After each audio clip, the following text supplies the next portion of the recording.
Hey guys, and welcome to the Working Money channel. So we got XRP here on the daily, and guys, you can see we're trying to keep above that 20-cent level. XRP finding some bullish momentum, okay, staying at that 21-cent area approximately. Yesterday there were some fluctuations up and down, but we're seeing solid stability here, at least within the daily time frame. And guys, if you look at BTC on the same time frame, so this is BTC on the daily, you can see a steady pump and then trying to hover in this $8,000 range. We were seeing Bitcoin trading at $7,000 not too long ago, but I'm starting to think that $7,000 range was the bottom. And guys, the reason I say that, and I don't know if you guys saw that video, when we were using the Fibonacci retracement tool to determine where Bitcoin price trends, or rather XRP price trend, could go in the future. Well, I'm going to use the Fibonacci again today to show you guys on the Bitcoin chart where the bottom is likely to be for Bitcoin on this last uptrend. So again, you pick the Fibonacci tool,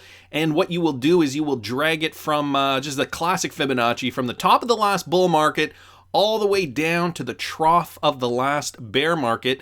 But what am I doing? I'm not putting it there. I got to put it over here, okay? So this was the last bull market, okay, in 2017. And then you bring it right down to the bottom of the trough of the last bear market. So measuring out the downtrend, okay, and it's going to give us some guides as to where we are likely to see the bottom. And guys, when you put the Fibonacci right at the top of the last bull run of 2017 all the way down to the trough, the bottom of the bear market of 2017-18, you can see that this line here, the 0.236, lines up fairly well with where Bitcoin bottomed out after we saw it hit that roughly 13,500 mark back in the summer last year.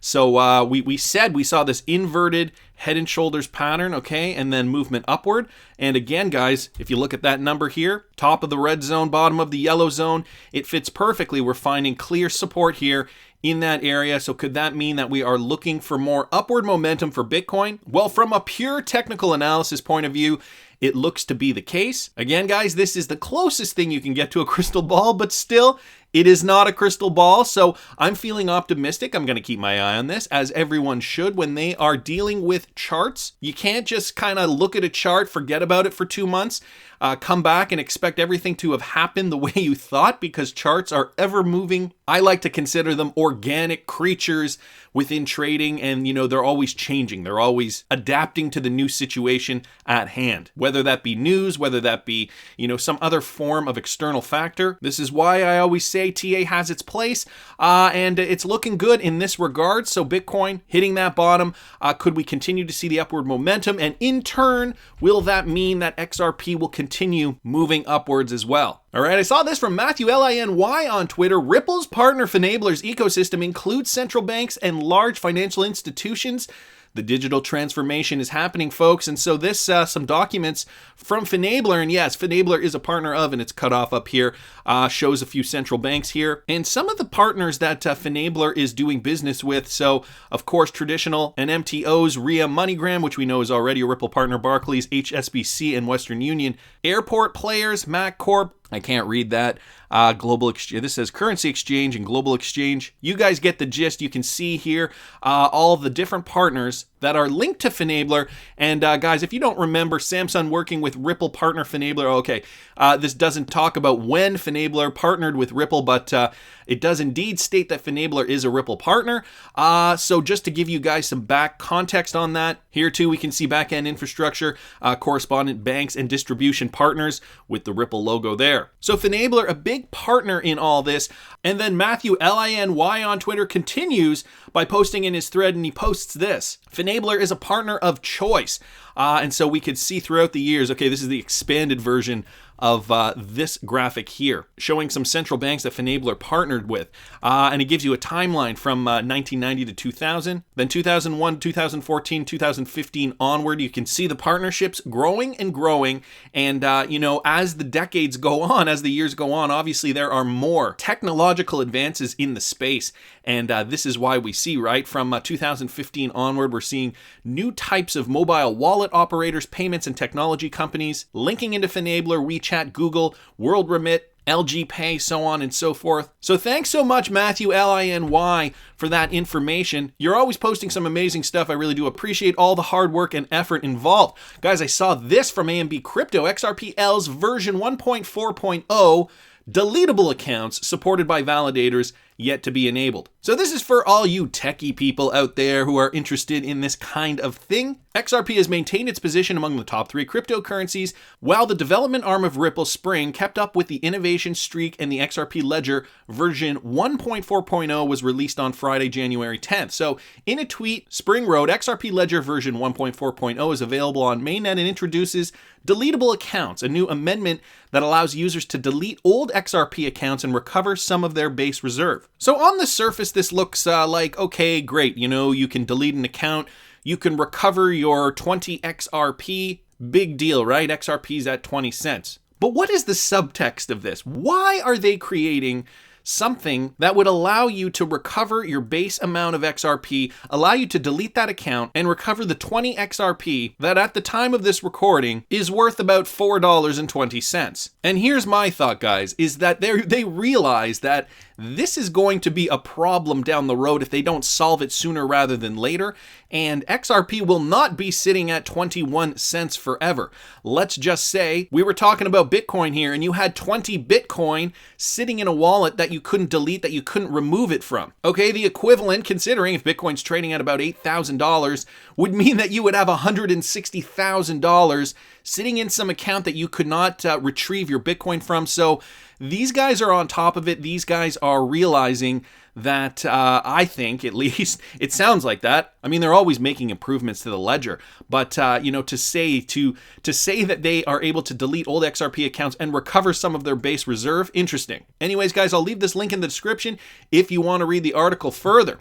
Then I saw this, okay? Could this XRP fork transform social media? Big data analyst considers the possibilities. So big data expert Thomas Silkjar says a fork of the XRP codebase could serve as a backbone for a blockchain-powered social media network. So he posted on Coil, and essentially what the blog states is that he is saying that, social media takes up a lot of room and a lot of memory. And if you put it on the blockchain, you could do things like everybody, who adds information to their timeline, depending if it isn't so popular, isn't getting enough likes, it will disappear after a certain amount of time. But if it's on the blockchain and if you pay a subscription fee, for example, you could keep your timeline history on your social media platform forever. So what they're saying is that you would now have to pay for this service. Now, it's not a popular idea, but they're saying that the XRP Ledger, through a fork, could do this. Although he believes that such a project is possible to build using XRP's Ledger memo features, Silkjar says similar projects have struggled to gain traction. He believes XRPL should remain a financial ledger and says a fork is likely a better route. I agree. I think don't mess with XRP, right? It was created for a purpose, but on the flip side, the more use cases, the better. So I can actually see both sides of the coin. I just don't think this whole idea with social media is necessarily like they say, it's not going to gain traction. People don't want to be nickel and dimed, as I like to put it. People want their social media up there indefinitely. That is their footprint on the world. That is who they are and how they want people to perceive them. So, if these things on people's timelines got deleted after a while. Anyway, I think that's another discussion, maybe for another video, maybe another channel altogether. But very, very interesting. We can see here, more XRP use cases cropping up. And so that is always something that I'm interested in. Guys, I saw this, and this is great, okay, from Reborn at REB0RN13 on Twitter. Okay, guys, and this is pointing to the DTCC, the clearinghouse, Finablr, Ripple, and R3. And he's pointing to it out here, okay, pointing to all these companies: Fusion Payments, DLT with XRP, Fusion Payments, Microsoft Azure, the cloud, Ripple R3, DLT, XRP, DTCC to go live February 24th, and this is a really important document here. So guys, we did a video on this. This is the Depository Trust and Clearing Corporation. Okay, let me just give you guys some background. So the Depository Trust and Clearing Corporation, or DTCC, is an American post-trade financial services company providing clearing and settlement services to the financial markets. Okay guys, this is a big player in the space. It performs the exchange of securities on behalf of buyers and sellers and functions as a central securities depository by providing central custody of securities. So let me go back to Reborn's tweet here. So this is this document that came out. It was actually published August 13th, 2019, became available. I don't know if it's for internal use only or whatever, but they're talking about this. And let me just be clear here, target dates pending regulatory approval is what it says here. So we're still at the mercy of governments, at the mercy of regulators for this timeline to kick in, but they give some important dates here. Participant services environment testing back in November, and then optional early testing for interested firms begins September 9th. To prepare for PSE testing on August 26th, so it looks like it's going back in time. But guys, if you look down here, production, Monday, February 24th, 2020. This is the first day in which the new changes will be live. But of course, going back to this pending regulatory approval, and guys, this is huge because let me give you some background on this. New DTCC white paper gets real about blockchain hype. This back from January 2016, so 4 years ago now. They were talking about this, okay? Then from February 2017, DTCC and digital asset moved to next phase after successful proof of concept for repo transactions using distributed ledger technology. Down here highlighted, today announced the successful completion of a proof of concept to better manage the netting process for U.S. Treasury and agency repurchase agreement repo transactions leveraging distributed ledger technology DLT, working with digital asset, a developer of DLT solutions for financial institutions. The two companies have demonstrated for the first time the successful netting of start leg repo transactions. So again, guys, this was back from 2017, and now we're seeing this document here, production date, February 24th, 2020, pending regulatory approval. So will we see regulations before that? Are they on time? Is this something that will happen in Q1 of 2020? I don't know, guys, but I'm sensing some really exciting times ahead. But I want to hear what you guys think. Please subscribe to the channel if you haven't already. Like the video if you like the content I'm providing. I always love hearing your comments. See you in the next one, guys.